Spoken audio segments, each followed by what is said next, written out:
Hello everybody, I'm Brian Pickle. Welcome into the channel.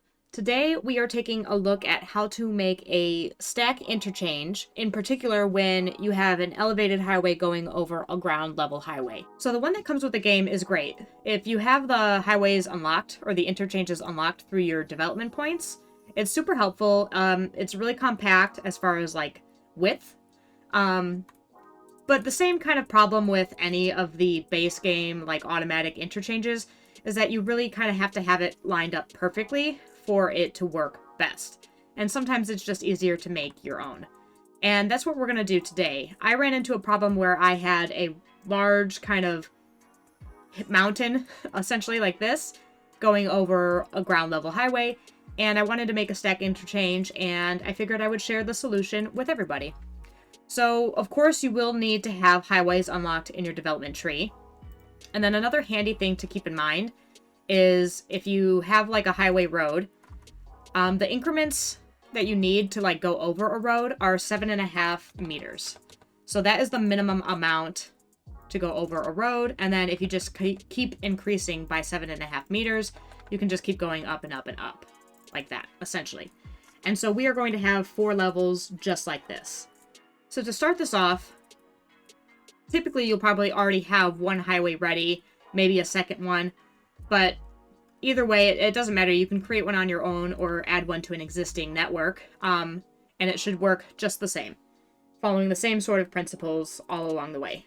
But what you do to start is you grab your 2-lane one-way highway road, and you grab your parallel road tool. Now, the game just updated recently that added more pillars to elevated roads, and I did test this, and it still works just the same. But previously I was able to leave a lot less space in between my roads, and it worked. Now you just need to have a little bit more breathing room. So we're going to increase the offset by 2 for the base highway. So what we're going to do is we're going to take out and draw 400 meters out one direction. Then we're going to increase the offset to 6.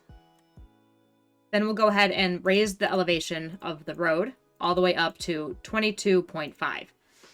That'll be the highest amount that we need for this to work. And we'll get it right up against the edge, like so, at a 90-degree angle, and draw it out by another 400 meters. We'll do the same thing on the opposite side. Then we'll go back to our ground level. Oops, sorry. And we'll decrease our offset back to 2. And we'll draw it out again by 400 meters. And then we can sort of connect everything up.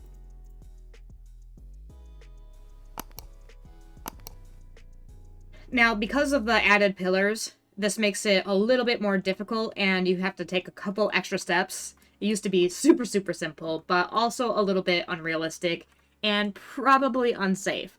So what we're going to do is actually knock back these middle parts of the top highway so that there's no pillar right up against the road here.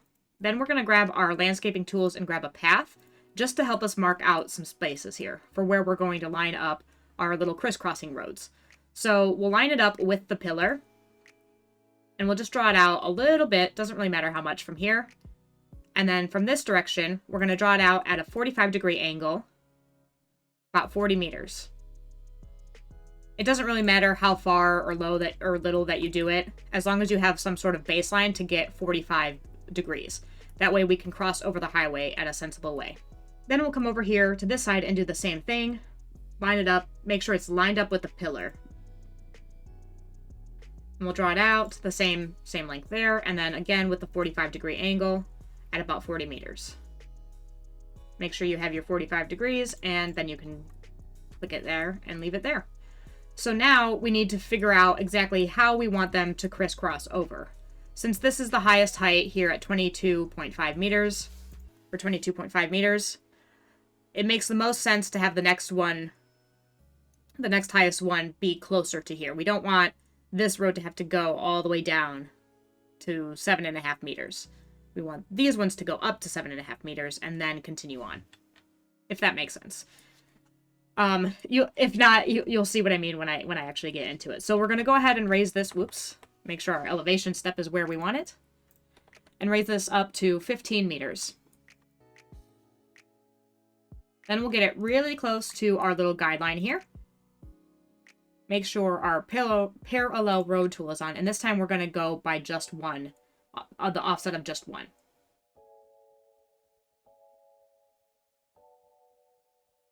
Make sure that we have 90 degrees. And what you don't want to have happen is you don't want these pillars to be lining up, because that'll create problems when you go to cross over later. But you can work it a little bit after the fact. Once everything is drawn out, it's a little bit easier to go through and edit whatever you need. So we'll go ahead, and here's a sensible place. We'll go 176 meters and go like that. Then we'll drop down to 7.5 meters. And we're going to do the same thing going the opposite direction. So we're going to need to get rid of this guy because it's going to get in our way. And then the same thing, we want to get as close to our little guide as possible, and then draw across. Can we get 176 again and 90 degrees? And there we go. So now we have our little crisscross. Then you'll want to go ahead and delete your little guides underneath because, again, they will get in the way of drawing roads. Find my other one. There we go.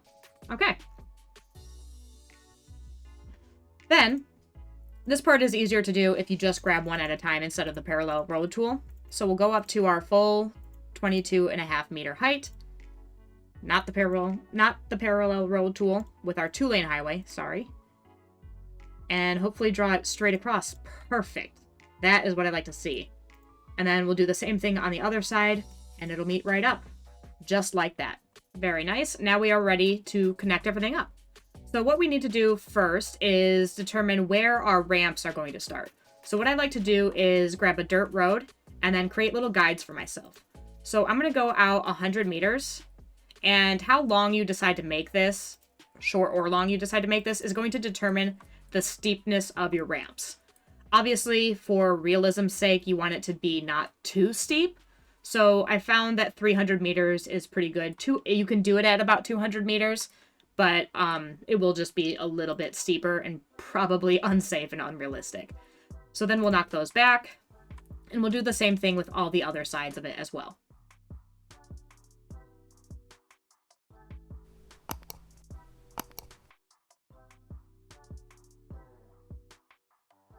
Okay, now that we have all of our guides in, we can delete any of the extra roads and just leave the connection between the two sides of the freeway and knock back all of these guys.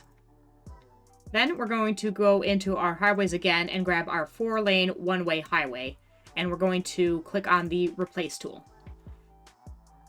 Then you just want to replace the ends of all of these highways, and you want to make sure that the extra 2 lanes are on the outside. So we'll do that there. And the same thing on the other side.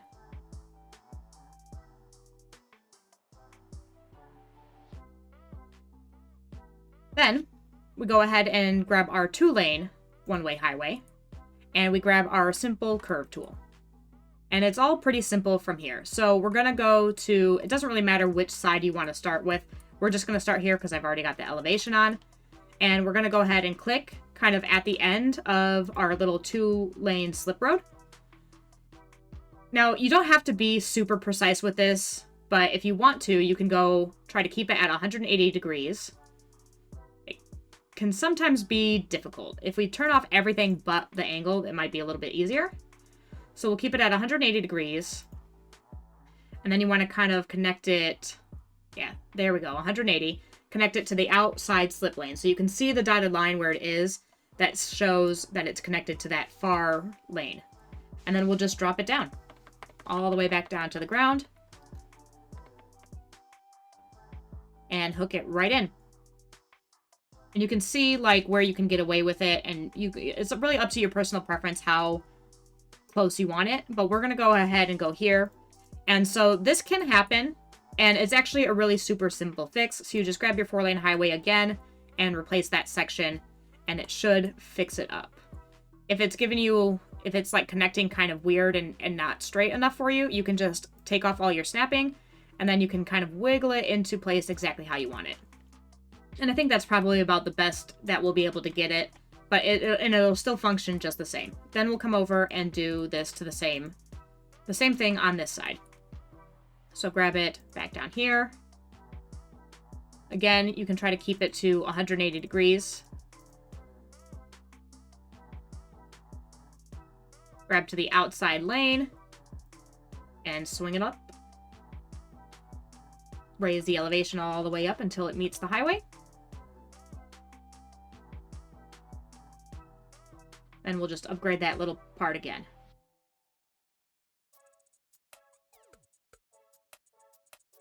That's much better. And then we'll just do this for all 4 corners.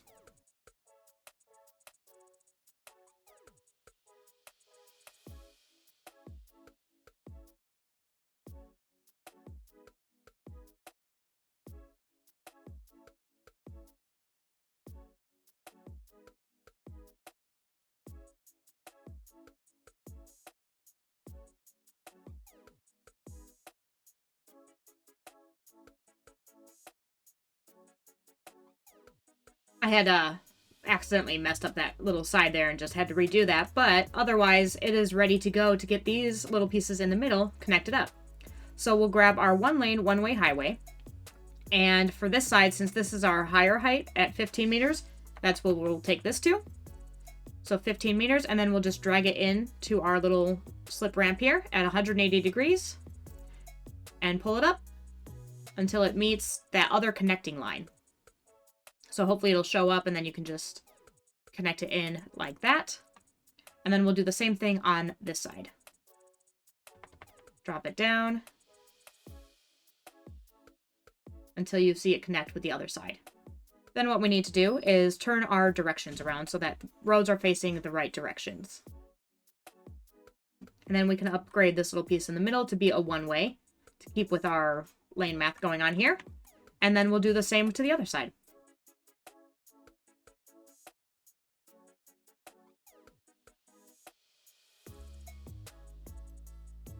Then we just have these other last 2 sides to do, and then it is all done. So we'll go ahead and take this one back to 7.5 meters, and it's essentially just the same process. You just pull it in until it meets where you want it to meet, and make your little simple curve. Make sure your directions are facing the way that you need them to, and then upgrade the piece in the middle. And then our final side, and we are all done.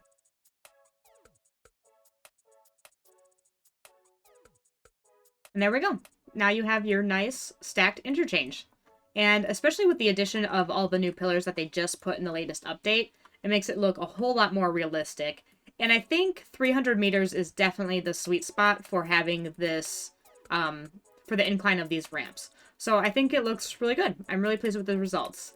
So hopefully you found this helpful if you have been struggling with making a custom stack interchange yourself. So yeah, I hope you enjoyed the video. If you did, I would love it if you would consider leaving a like below, maybe even subscribing to the channel if you haven't already, for more videos and tutorials, hopefully like this one. But either way, as always, I hope you have a wonderful rest of your day, and thank you so much for watching.